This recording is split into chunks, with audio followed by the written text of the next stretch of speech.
अग्निरुद्राय नीलकण्ठाय शम्भवे अमृतेशाय शर्वाय महादेवाय ते नमः।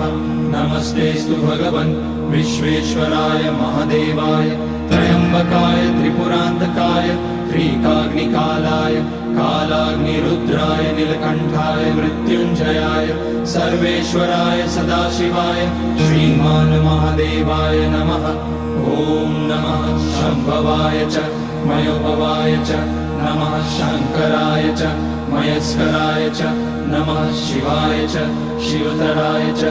ॐ त्र्यम्बकं यजामहे सुगन्धिं पुष्टिवर्धनम् उर्वारुकमिव बन्धनान् मृत्योर्मुक्ष्यमामृतात्। नागेन्द्रहाराय त्रिलोचनाय भस्माङ्गराय महेश्वराय नित्याय शुद्धाय दिगम्बराय तस्मै नकाराय नमः शिवाय।